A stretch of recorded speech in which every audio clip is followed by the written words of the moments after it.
উৎসব মুখর পরিবেশেই তারা ভোট কেন্দ্রে গিয়েছেন এবং ভোট দেওয়ার চেষ্টা করেছেন। সেটার জন্য আমরা ধন্যবাদ জানিয়েছি নির্বাচন কমিশন এবং তৎকালীন অন্তর্বর্তীকালীন সরকারকে।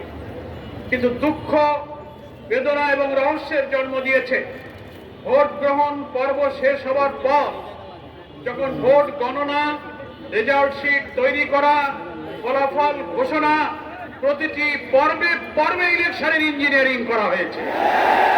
অতীতের নির্বাচনের চেয়ে এবারের নির্বাচনের ইঞ্জিনিয়ারিং এবং কারচুপির ধরনটাই ছিল একদম আলাদা। ওনারা ভেবেছিলেন জনগণ, ভোটাররা হয়তো বুঝতে পারবে না, ভোটাররা তো ভোট কেন্দ্রে গেল, ভোট তো দিল, কিন্তু কামটা কখন সারা যায়। দক্ষ ইঞ্জিনিয়াররা সেই ইঞ্জিনিয়ারিংটা ঠিক মতোই করেছে। তা না হলে এর কি জবাব আছে যে রাত 9:30 10টা পর্যন্ত সারা দেশ থেকে ফলাফল আসতে থাকলো।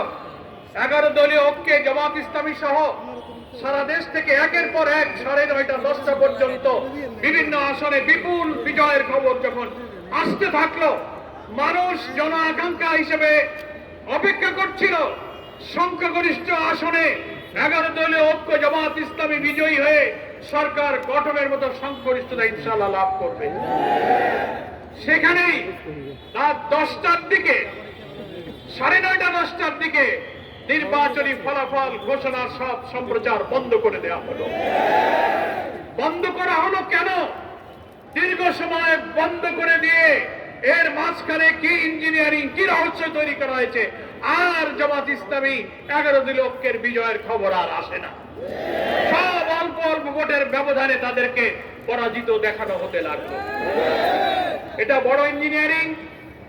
সাংবাদিকরা প্রশ্ন করেছিলেন আমাদের আমিরে জামাত, আজকে জাতীয় সংসদের বিরোধী দলীয় নেতা ডক্টর শফিকুর রহমান এমপির কাছে যে আপনারা যে ইলেকশন ইঞ্জিনিয়ারিং এর কথা বলেন, কারা ইঞ্জিনিয়ারিং করেছিল?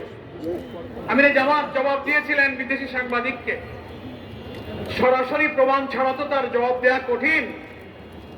তবে অতীতে দেখা যায় যারা এই অপরাধ করে, যারা কারচুপি ইঞ্জিনিয়ারিং এ জড়িত থাকে, কোনো না কোনো ভাবে ওই যে আমি কলা খাইনি একটা গল্প আছে না, তাদের মুখ থেকেই একসময় বেরিয়ে যাবে। এটা আমিরে জামাত কিছুদিন আগে বলেছেন, শুনেছেন আপনারা? তো আলহামদুলিল্লাহ একজন রাজসাক্ষীর বক্তব্যে সোশ্যাল মিডিয়াতে এসে গেছে।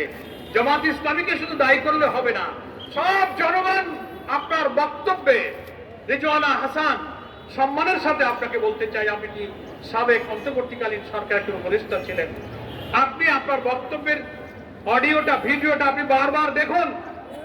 আপনি কি বলেছেন? আপনি তার প্রতিবাদ এবং চারিদিকে যখন বিক্ষুব্ধ সমালোচনা, অভিযোগ, তদন্তের দাবি উঠল, আপনি সেটাকে ব্যাখ্যা দেওয়ার চেষ্টা করেছেন সোশ্যাল মিডিয়াতে যে না, আমি এটা কোনো রাজনৈতিক দলকে মিন করিনি, আমি উগ্রবাদদেরকে মিন করেছি। আপনার কথাই আপনি আবার ধরা পড়ে যাচ্ছেন। আপনি আবার সাংবাদিকের প্রশ্নের জবাবে, প্রশ্ন করা হচ্ছে নারী অধিকার, নারীর ক্ষমতা, নারীর মর্যাদার প্রশ্নে যখন আপনি উত্তর দিচ্ছেন, সাংবাদিক বলছে তাদের একটা অংশ তো বিরোধী দলে আছে। বিরোধী দল শব্দটা উনি উল্লেখ করেছেন। আপনি বলছেন বিরোধী দলে যদি তারা থেকেও থাকে, তাদেরকে আমরা মেইন স্ট্রিমে আসতে দেয়নি। What do you mean by this type of comment? বিরোধী দল তো আর উগ্রবাদীদের মধ্যে নাই, কি বলেন?